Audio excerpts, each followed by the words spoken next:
for over 30 years, I ran Lee Steinberg Sports and Entertainment. So we managed over $3 billion in athletes on the agency side. My specialty was in marketing as I came on the CEO of that agency. We put on huge boxing events, Pro Bowl, Super Bowl, Masters, a variety of different events. So specifically what interests us in MMA is its viral content. And we'll categorize things in very specific strategies that have been successful over all of these years, and specifically within casinos.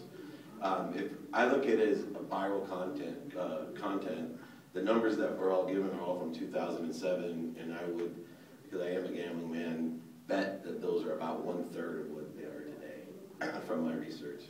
I'm not a statistic guy. The only statistic I like is 99% of all statistics are made up. That's the one I know it's true.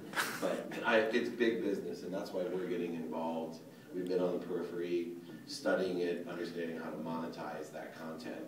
And my suggestion to you would be to take the same perspective, whether it be MMA or something else that is in synthesis or aligned with your community to drive your business objectives. But MMA is viral content. When we get viral content, we look and see first what that is and defined it early on in the 90s with simple websites and tracked how many hits were on a website. You may be familiar, worked with DoubleClick. We actually sold one of the first sports blogs to a VC, and with Steve Young and Warren and Troy Aikman for $20 million based on one thing: how many hits a daily blog was getting with those three outstanding quarterbacks. What caught my attention early on was a frog email, which was a simple email, and back then on DOS computers, it was a simple email where a frog could jump across your screen. Over 110 million people early on got that email. So I started studying the web. I came from a technology background, besides my law degree and business degree. I got fortunate enough to get involved in the internet in legal research early on with Westlaw and LexisNexis. And it was just so intriguing. Why is this working? And then as I saw how content evolved, people were spending fortunes on creating content, but without understanding the virality or the aspect of attraction to that content. It didn't matter what it looked like, how sophisticated it is. If you look at the best websites in the world, Google is a search engine. It's a very simple page. Craigslist, it didn't take a genius, a graphic artist to create Craigslist. One of the most popular sites in the world. The same holds true as we look at content for your casinos. What I look at is real content versus manufactured. Real content is MMA. It has evolved pre-chasm, now it has hit chasm with billions of dollars related to it in all types of distribution of that content, whether it takes a real form in apparel, hats, or it takes a theoretical form of more people, butts in the seats at your slot machine, or tickets sold, or hot dogs sold, F&B, whatever it is. But MMA is real content, and it should be taken seriously no matter what your business is. Because if you can figure out a way to monetize that real content, we also then can look at the manufactured side. Manufactured content, I look at Disney a lot, but I think Justin Bieber is probably the best manufactured content today, right? Not particularly talented. You watch any of the talent shows, there's plenty of kids who are better looking, can sing better, dance better, but he's manufactured by understanding the audience.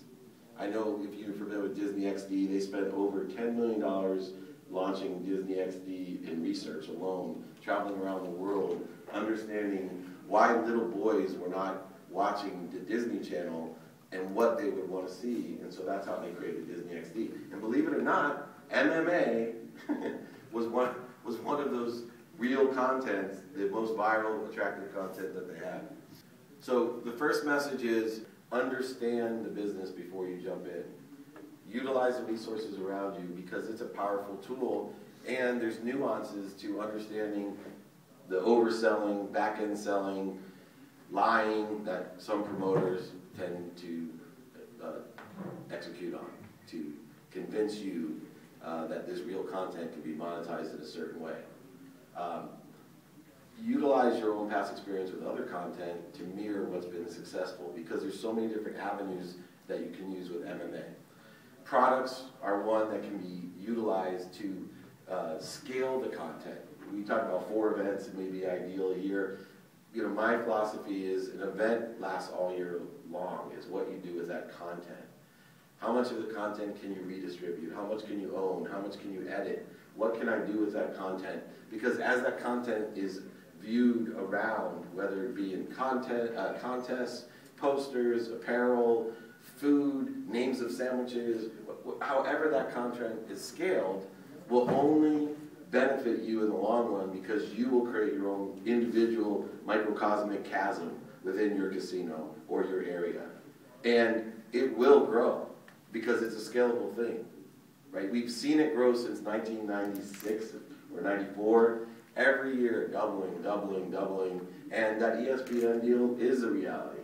So as that comes, now you're exponentially growing, because more and more people are exposed and aware of the excitement of why people like MMA. And it's a young crowd that grows into dollars as they get older and older. Those 30-year-olds right now that grew up with MMA, they make $75,000 a year, will be 40 making $150. And they tend to love to gamble, because part of the attraction is in just the nationalistic part, which I think is a great target and way to attract people. And it's not being a racist. It's actually promoting what you are and who you are. So identifying who your clientele is essential to attracting them to root for them. That's the reason the NFL is so powerful. That's why an NFL quarterback is so marketable, is we like to identify with Drew Brees, right? Why? Well, I'm from San Diego, so I like Drew Brees, or he's just a good guy. Women love Drew Brees. So they've increased his marketing in that respect. But why? Because they know what attracts, and the likes attract likes to that quarterback. The same can be used with MMA. So know your audience first, which you obviously do in your business, because the data is the most important and critical part of your business. If you know that audience, then figure out ways to attract the audience. You can do it with any type of content, but I'm a big fan, and I'm not a huge fan of MMA as a fan, I'm a huge fan of MMA as a business. And it's on our radar as the best place to be. But just like you guys have, and maybe will study, that's what we've been doing over the last 4 years. Right on the periphery, watching how the business is evolving to operate and execute on what we've done in the past with baseball, football, boxing, rugby, almost every sport that we've been involved with for over 35 years. And what we are doing is taking our business model and applying it. Now, how do we distribute this content? How can we monetize it as a marketer? How do we build the profiles of these individuals, which is essential to our business? We've always done things. One thing, since this is it up, that we utilize is cross mediums, locations, and charitable and community events. Charity should be tied into every one of your events, but especially MMA.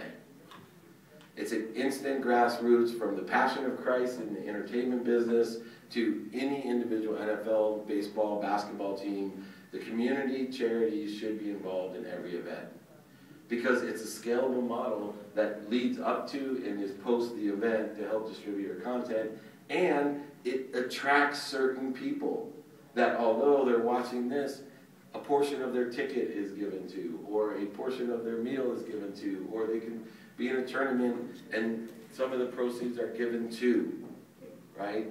I think this year we saw pink in more professional sports. That business model has been Lee Steinberg's model for 35 years. Why is giving back to the community so important? Because you get free publicity. Because if you're smart and know how to utilize your local papers, if I make it a leukemia event, or I make it a breast cancer event, or I make it a children's abuse event. We use Lennox Lewis was someone that we represented. We had a POS about real men don't hit women. I'm a fairly good speaker. I could talk to young men and their 16, 17, 18-year-old men and tell them, don't hit women. They won't listen to me.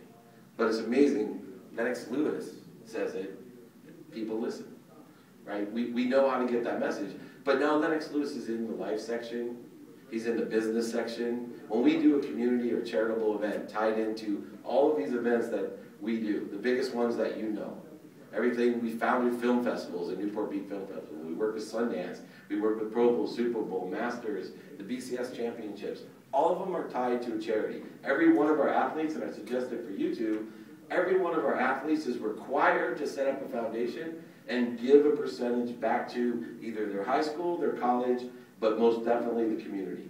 Why? Because now their part, the promotion part of it, is in all of these different cross medias. It's now something else that the secondary story is the great fighter or the great fight or the event. The real story is Drew Brees. Why are people attracted to him? Because he saved New Orleans.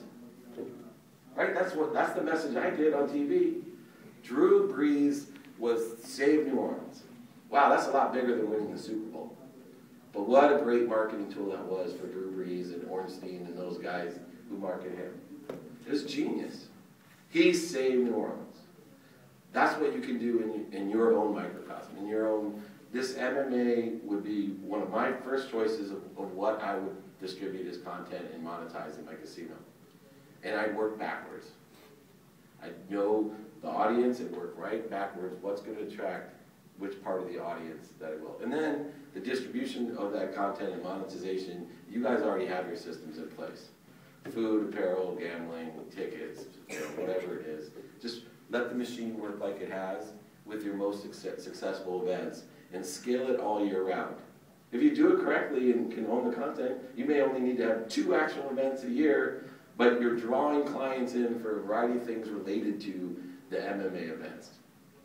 Because you're going to get the support from the media as it grows. You're going to get support that it's going to cross-market when they're talking about MMA in the national papers and ESPN and the fights.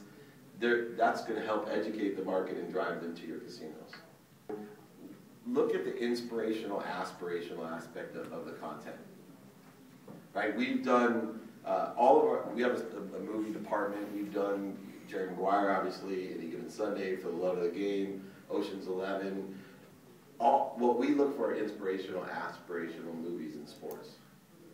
And that Jerry Maguire is a love story. It's not a sports movie, but that's why it's successful. All of those movies have it. Rudy's one of the most successful sports movies of all time. It took $8 million to make, and it made $17 million in DVD sales last year, 20-some years later.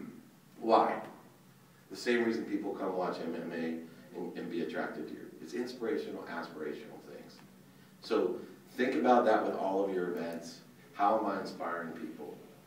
Right? What aspirations does this clientele have? How are they going to identify nationalistic height, weight, color? Whatever they identify, that's going to be their inspiration. And obviously, locale, I think, for the smaller areas is a great place to start, as you know. The hometown hero, right? Everyone's in the crowd rooting for Hoosiers, that type of attitude. That's why those movies are successful. That's why MMA. But the nice thing is, and if you take one thing I take home from our experience, which is vast, MMA is not going anywhere. And if you can figure out how to best monetize it, you will do very, very well, especially combined with casino gaming.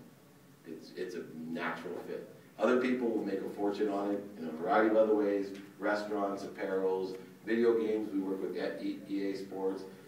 Those are all great, and those are product tie-ins that you can have and bring in maybe some new business partners to your casinos.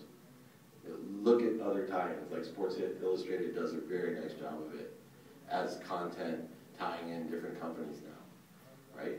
I think that's all I have. So, Perfect. Thank you very much.